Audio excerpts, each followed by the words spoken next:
नमस्कार। आप भारत लाइव देख रहे हैं। लगातार बिहार में राजनीतिक उथल पुथल के बीच में कई ऐसी बातें हैं जो आपके सामने से होकर के गुजर रही हैं और लगातार हम भी हो रही छोटी बड़ी घटनाओं को आप तक पहुंचा रहे हैं। इन्हीं घटनाओं के बीच से जो खबरें सामने निकल करके आ रही हैं वो इस तरफ इशारा कर रही हैं कि बिहार में राजनीतिक घटनाक्रम बहुत तेज़ी से बदल रहा है और इस घटनाक्रम में कहीं ना कहीं पुराने और नए दोस्तों के बीच में कुछ ना कुछ खटपट और फिर दोस्ती बनाने की कोशिश चल रही है।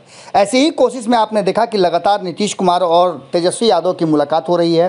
लालू यादव के पटना आने की खबरों को हवा मिली और इसके साथ ही एक नए गठबंधन की बात भी चल रही है। इन सारी खबरों के बीच में प्रशांत किशोर का भी पटना आगमन एक नई खबर के रूप में और एक नए गठजोड़ के रूप में देखी जा रही है। इन सारी बातों के बीच में जो चीज़ें सामने नज़र आ रही हैं उसने स्पष्ट किया है कि कहीं ना कहीं बिहार में एक बड़े राजनीतिक बदलाव की तरफ इशारा किया जा रहा है। इस बदलाव को लेकर के चर्चाएं तो खूब हो रही हैं, लेकिन इसमें कितनी सच्चाई है ये इस बात से आप अंदाज़ा लगा सकते हैं कि बयानों में बहुत सारी बातें सामने नज़र आने लगी हैं। आपने बयानों में देखा होगा कि किस तरह से भारतीय जनता पार्टी और जदयू के बीच में आपसी खींचतान शुरू हो चुकी है बयानों को लेकर के। जहां एक तरफ जदयू ने भारतीय जनता पार्टी के शीर्ष नेतृत्व को विराम लगाने की बात कही है, वहीं भारतीय जनता पार्टी के नेता चुप रहने की स्थिति में नहीं है। चाहे वो अजान की बात हो, लाउड स्पीकर की बात हो या अन्य बातों को लेकर के भारतीय जनता पार्टी के नेता लगातार हमला कर रहे हैं और अपनी बातें रख रहे हैं। इन सब को लेकर के नीतीश कुमार कहीं ना कहीं जो उनका वोट बैंक खिसक रहा है उसको लेकर के चिंतित भी हैं और नए गठजोड़ की तरफ कहा जा रहा है कि वो अब कदम भी बढ़ा चुके हैं। इन सारी बातों को लेकर के तेजस्वी और नीतीश की मुलाकात और इसके साथ साथ उनका साथ कई लोगों का और जुड़ना इस बात की तरफ इशारा कर रहा है कि बिहार में भारतीय जनता पार्टी को जवाब देने के लिए नीतीश कुमार एक नया लश्कर तैयार कर रहे हैं।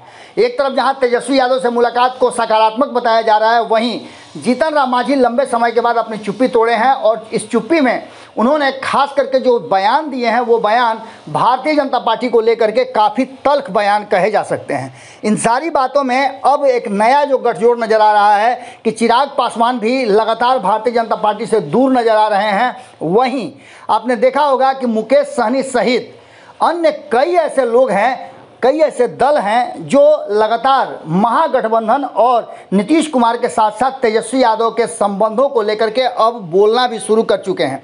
सबका कहना है कि भारतीय जनता पार्टी को वक्त आ गया है जवाब देने का। और इन सारी परिस्थितियों को एक साथ जोड़ करके देखें तो इन कड़ी को जोड़ने में प्रशांत किशोर की भूमिका को भी आप नज़रअंदाज नहीं कर सकते हैं।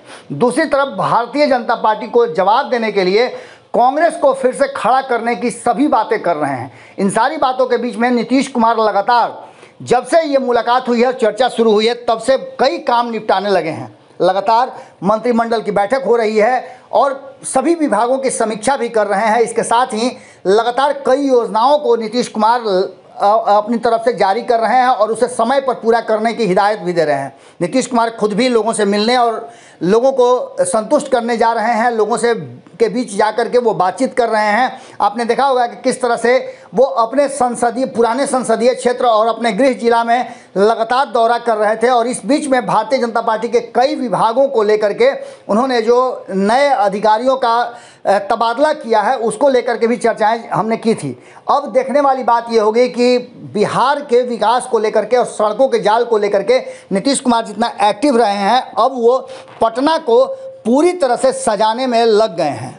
इसी के कड़ी में आपने देखा कि किस तरह से वो अटल पथ का निरीक्षण कर रहे थे और इसके साथ ही वो आपने गंगा पथ पर को जो देखा उसको भी लेकर के दीघा और दानापुर से जो जोड़ती है, फुलवारी शरीफ को जोड़ती है, एम्स को जोड़ती है और इसके साथ साथ आपने देखा कि किस तरह से पटना सिटी को जोड़ती है और ये कनेक्टिविटी को लेकर के भी नीतीश कुमार काफ़ी एग्रेसिव नज़र आए और लगातार वो अपने काम को अंजाम दे रहे हैं। इन सारी चीज़ों को देख करके ऐसा लगता है कि नीतीश कुमार तेजस्वी यादव से मुलाकात के बाद अपने कार्यों को लगातार अंजाम देना शुरू कर चुके हैं और नीतीश कुमार तेजस्वी यादव से मुलाकात के बाद एक्शन में आए हैं। जितने भी पेंडिंग काम है वो निपटा रहे हैं। इशारा कर रहा है ये कि कहीं ना कहीं नीतीश कुमार के मन में कुछ बात है जिसको लेकर के वो बहुत जल्दी एक्शन में आएंगे या फिर अपनी बात खुल करके रखेंगे।